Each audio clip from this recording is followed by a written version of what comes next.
ನಟ ಹಾಗೂ ಸಾಮಾಜಿಕ ಹೋರಾಟಗಾರ ಚೇತನ್ ಅಹಿಂಸಾ ಇಂದು ಕಂಪ್ಲಿಗೆ ಭೇಟಿ ಕೊಟ್ಟು ಸಮಾನತೆ ಮತ್ತು ಸಮಾಜ ಪರಿವರ್ತನೆಯ ಕುರಿತು ಪ್ರಭಾವಶೀಲ ಮಾತುಕತೆ ಮಾಡಿದರು. ಅವರು ಸಮಾನತೆ ಮತ್ತು ನ್ಯಾಯಯುತ ಸಮಾಜವನ್ನ ನಿರ್ಮಿಸುವ ಅಗತ್ಯತೆಯನ್ನ ಒತ್ತಿ ಹೇಳಿದ್ದಾರೆ. ಈ ವ್ಯವಸ್ಥೆಯನ್ನ ಬದಲಾಯಿಸುವ ಪ್ರಯತ್ನ ಮಾಡಬೇಕಾಗಿದೆ.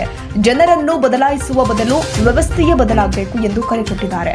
ನಾವು ನಮ್ಮದೇ ಆದ ಸಮಾಜವನ್ನ ರೂಪಿಸಿಕೊಳ್ಳಬೇಕು. ಸಂವಿಧಾನದ ಮೌಲ್ಯಗಳ ಮೂಲಕ ಸಮಾನತೆಯ ಸಮಾಜವನ್ನ ಕಟ್ಟುವ ಉದ್ದೇಶ ನಮ್ಮದು.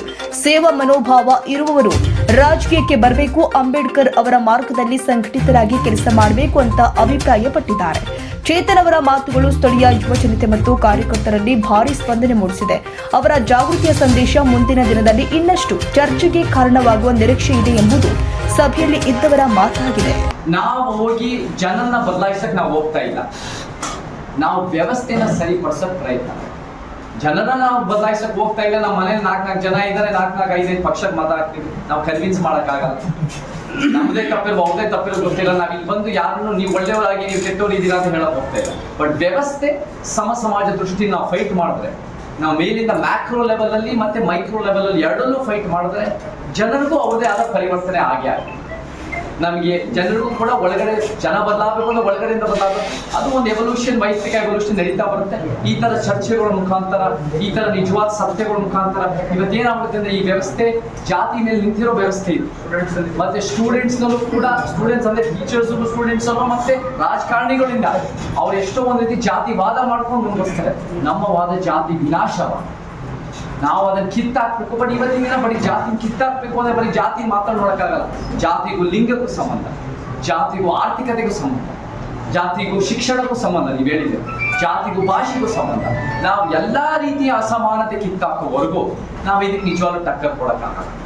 ಸೊ ಅದನ್ನ the fight is against inequality, ಆ ಅಸಮಾನತೆಯ ವ್ಯವಸ್ಥೆ ಅದು ಬೇರೆ ಬೇರೆ ರೂಪರೇಷೆಗಳಲ್ಲಿ ಒಂದಕ್ಕೊಂದು ಸೇರ್ಕೊಂಡು ಅಥವಾ ಸುಧಾ ಬೇರೆ ಬೇರೆ ವ್ಯಕ್ತಿಗಳಲ್ಲಿದೆ. ನಾವು ಹೋಗ್ತಾ ನಾವು ಗಟ್ಟಿಯಾಗಿ ನಿಂತು. ಬಟ್ ಇದು ಸೈದ್ಧಾಂತಿಕ, ಇದು ಒಂದು ಜಾತಿಯ ಫೈಟ್ ಅಲ್ಲ.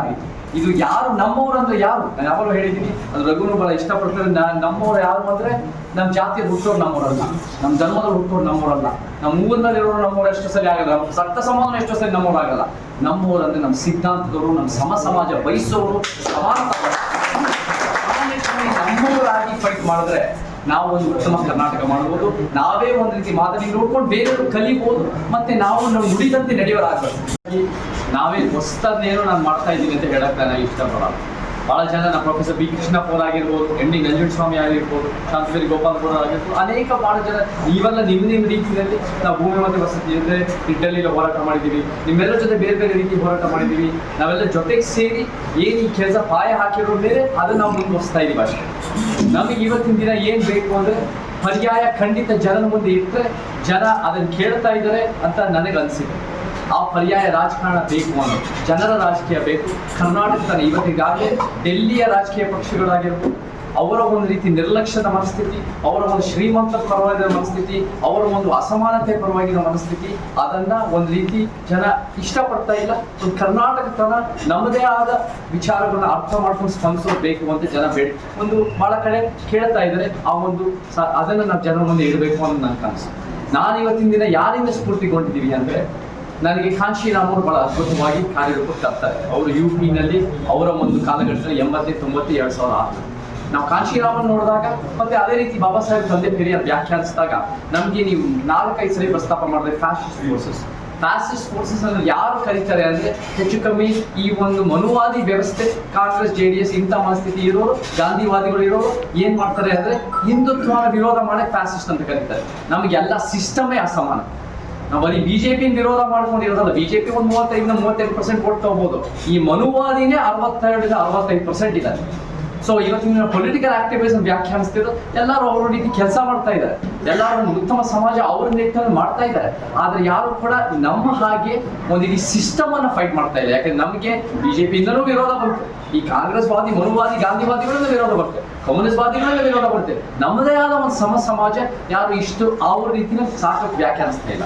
3000 ಪಕ್ಷಗಳಿದೆ ದೇಶದಲ್ಲಿ, ರಿಜಿಸ್ಟರ್ಡ್ 3000 ಪಕ್ಷಗಳು ಸಂವಿಧಾನದ ಅಡಿಯಲ್ಲಿ ಅಸ್ತಿತ್ವದಲ್ಲಿರ್ಬೋದು. ಆದ್ರೆ ಯಾರು ಕೂಡ ಒಂದು ಸಮಾನತೆಯ ಒಂದು ಸಮಾಜ, ಸಮಾನತೆಯ ನಾಡು ಅನ್ನೋ ನಾನು ಕಂಡು ಬಂದಿಲ್ಲ. ಹಾಗಿದ್ದಾಗ ನಮ್ಗೆಲ್ಲರೂ ಬೇಕು, ಎಲ್ಲರಿಗೂ ನಾವು ಬೆಳೆದೇವು.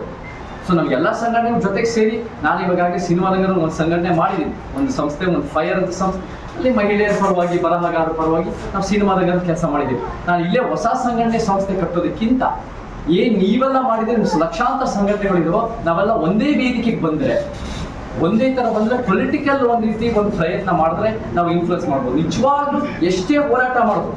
ನೀವು ಭೂಮಿ ಬಗ್ಗೆ ಹೇಳ್ತೀರಾ, ಜಾತಿ ಜನಗಣತಿ ಅಂತೀರಾ, ರೈತರ ವಿಚಾರ ಅಂತೀವಿ, ಮಹಿಳೆಯರ ವಿಚಾರ ಅಂತೀವಿ, ಕನ್ನಡ ಪರ ಅಂತೀವಿ, ಕನ್ನಡ ಶಾಲೆಗೆ ಉಳಿಸಿ ಅಂತೀವಿ. ಏನೇ ವಿಚಾರ ಬಂದ್ರು, ನೀವು ಎಷ್ಟೇ ಹೋರಾಟ ಮಾಡಿದ್ರು, ಎಷ್ಟೇ ಜನ ಜೀವ ಕಳ್ಕೊಂಡ್ರು ಈ ಸರ್ಕಾರಗಳು ಮಾಡಲ್ಲ. ಯಾವಾಗ ಮಾಡಿದ್ರು ಮಾಡಬಹುದು ಅಂದ್ರೆ ಅವ್ರ ಅಧಿಕಾರ ಇಳಿಸ್ಬೋದು, ಅವ್ರ ವೋಟ್ಸ್ ಇಂದ ಅವ್ರಿಗೆ ನಾಳೆ ದಿನ ಗೆಲ್ಲದೆ ಇರ್ಬೋದು. ನಮ್ಮಂತ ನಿಜವಾಗ್ಲೂ ನಿಮ್ಮಂತ ಕಾಳಜಿಯವರು ಬರ್ಬೋದು, ಈ ಒಂದು ರೂಮಿಂದ ಬರೋರು ಬರ್ಬೋದು ಅಂತ ಭಯದಿಂದ ಅವಾಗ ಮಾಡಿದ್ರು ಮಾತು. ಸೊ ನಮಗೆ ಪೊಲಿಟಿಕಲ್ ಸ್ಟ್ರೆಂತ್ ಇದ್ದಾಗ ಈ ಸಿಸ್ಟಮ್ಗೆ ಒಂದು ಜೋಲ್ಟ್ ಪಡುತ್ತೆ. ಬಾಬಾ ಸಾಹೇಬರು ಮಾಡಿರೋದು ಎರಡೇ ಮುಖ್ಯವಾದ ಹೋರಾಟಗಳು, ಮಹಾ ಸತ್ಯಾಗ್ರಹ, ಕಾಲಾರಾಮ್ ಟೆಂಪಲ್. ಅವ್ ಎರಡೇ ಮುಖ್ಯವಾದ ಹೋರಾಟ ಮಾಡಿದ್ರು ಕೂಡ ಅವ್ರಿಗೆ ಪೊಲಿಟಿಕ್ ಪವರ್ ಎಷ್ಟು ಮುಖ್ಯ ಅಂತ ಗೊತ್ತಾಯ್ತು. ಅವ್ರು ಪ್ರಯತ್ನ ಪಟ್ಟರು. ಜನ ರಾಜಕಾರಣ ಒಂದು ಸಿದ್ಧಾಂತದ ಮೇಲೆ ರಾಜಕಾರಣ. ಇದು ಒಂದು ವ್ಯಕ್ತಿ ಕೇಂದ್ರಿತ, ವ್ಯಕ್ತಿ ಮೇಲೆ ನಿಂತಿರೋದಲ್ಲ, ಇದು ಒಂದು ಸಿದ್ಧಾಂತದ ಮೇಲೆ ನಿಂತಿರೋದು. ವ್ಯಕ್ತಿ ಹೋಗ್ತಾರೆ ಬರ್ತಾರೆ. ನಮ್ದು ಒಂದು ಸಮಾನತೆಯ ಸಿದ್ಧಾಂತ, ಒಂದು ಸತ್ಯ ಪಂಥದಿಂದ ನಾವು ವ್ಯಾಖ್ಯಾನಿಸ್ತೀವಿ. ಒಂದು ಅಂಬೇಡ್ಕರ್, ಪೆರಿಯಾರ್, ಕಾಂಚಿ ಸಂವಿಧಾನ ಸಿದ್ಧಾಂತನೇ ನಾವು ಒಬ್ಬರೇ ಅದನ್ನು ವ್ಯಾಖ್ಯಾನಿಸ್ತಿರೋದು ಒಂದು ನಮ್ಮ ಸಂವಿಧಾನ ನಿಜವಾದ ಉತ್ತಮವಾದ ಸಿದ್ಧಾಂತ.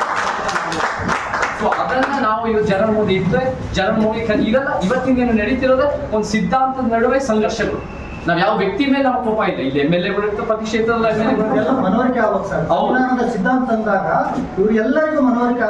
ಸಂವಿಧಾನದ ಜನ ಪ್ರತಿಯೊಂದು ಕೇಳಿಸ್ಕೊಳ್ತಾ ಇರ್ತಾರೆ, ಗಮನಿಸ್ತಾ ಇರ್ತಾರೆ. ನಮ್ಮ ವಿಚಾರಗಳು ಇವತ್ತು ನಿನ್ನೆಯಿಂದ ಬಂದಿಲ್ಲ, 14 ವರ್ಷಗಳಿಂದ ನಾವು ಅನೇಕ ವಿವಾದಗಳಿಂದ ಬಂದಿದ್ದೀವಿ. ಎಷ್ಟೋ ಜನ ನಮ್ಮ ಜೊತೆ ದಿಡ್ಡಲ್ಲಿ ಇರುತ್ತೆ, ಅವ್ರು ಸಿದ್ಧ ಆ ಇಶ್ಯೂ ಮೇಲೆ ನಮ್ಮ ಜೊತೆಗೆ ನಿಂತಿರ್ಬೋದು. ಆದ್ರೆ ಓವರ್ ಆಲ್ ಪೊಲಿಟಿಕಲ್ ಆಕ್ಟಿವಿಸಮ್ ನಾವು ನೋಡೋದು ಶತ್ರುಗಳು ಬೇರೆ. ಬಹುತೇಕರು ಹೆಂಗ್ ನೋಡ್ತಾರೆ, ಅದು ಬುದ್ಧಿಜೀವಿಗಳಾಗಿರ್ಬೋದು, ಹೋರಾಟಗಾರರಾಗಿರ್ಬೋದು, ಅಂಬೇಡ್ಕರ್ ವಾದಿಗಳಂತ ಹೇಳ್ಕೊಳ್ಳೋರು ಕೂಡ ಒಂದು ಪಕ್ಷದ ವಿರೋಧ ಮಾಡ್ಕೊಂಡು ಯಥಾಸ್ಥಿತಿ ಮನೋವಾದ ಎತ್ತಿಡಿತಾರೆ. ನಾವು ಹಾಗೆ ನೋಡೋಣ. ನಾವು ನಿಜವಾದ ಅಂಬೇಡ್ಕರ್ ಜಾತಿ, ಇವ್ರಿಗೆಲ್ಲ ಅಂಬೇಡ್ಕರ್ ಜಾತಿ ಬೇಕು, ನಮ್ಗೆ ಅಂಬೇಡ್ಕರ್ ವಿಚಾರ ಬೇಕು. ಆ ವಿಚಾರ ಏನಂದ್ರೆ ಈ ಅನ್ಯಾಯದ ವ್ಯವಸ್ಥೆ ವಿರುದ್ಧ, ಒಂದು ಸಮಾಜ ಕನಸು. ಅದನ್ನ ನಾವು ಜನರ ಮುಂದೆ ಇಟ್ಟರೆ ಜನ ಖಂಡಿತ ಅದನ್ನ ಕನ್ವಿನ್ಸ್ ಆಗ್ತಾರೆ. ಇವತ್ತು ಇಷ್ಟು ಜನ ನೀವು ಬಂದಿರೋ ಕಂಪ್ನಿನಲ್ಲಿ ನಮಗೆ ಖಂಡಿತ ನಿಮ್ಮಂತ ಬರೋ ಲಕ್ಷಾಂತರ ಜನ ಇನ್ಫ್ಲೂಯೆನ್ಸ್ ಮಾಡೋ ಸಾಧ್ಯತೆಗಳು ಇರುತ್ತೆ. ಯಾಕಂದ್ರೆ ವರ್ಡ್ ಆಫ್ ಮೌತ್, ಬಾಯಿಂದ ಬಾಯಿ ಹೋದಷ್ಟು ಅದು ಕನ್ವಿನ್ಸ್ ಆಗುತ್ತೆ. ಅಂತ ಒಂದು ಅಭ್ಯರ್ಥಿ ಇಟ್ಟರೆ ನಮ್ಗೆ ಖಂಡಿತ ವೋಟ್ ಬರುತ್ತೆ. ವೋಟಿಂದ ನಾವು ಒಂದು ರೀತಿ ನಮ್ಮ ರೀತಿಯಲ್ಲಿ ಒಂದು ಉತ್ತಮ ಕರ್ನಾಟಕಕ್ಕೆ ನಾವಾದ್ರೂ ಕೆಲಸ ಮಾಡ್ಬೋದು ಅಂತ ನನಗೆ ಕಾನ್ಫಿಡೆನ್ಸ್ ಇದೆ, ವಿಶ್ವಾಸ ಇದೆ. ಜನರಿಗೆ ವಿಶ್ವಾಸ ಬಂದ್ರೆ ಅದರಲ್ಲಿ ಖಂಡಿತ ಜನರ ಜೊತೆ ನಿಂತ್ಕೊಂತಾರೆ ಅನ್ನೋ ನಂಗೆ ನಂಬಿಕೆ ಇದೆ.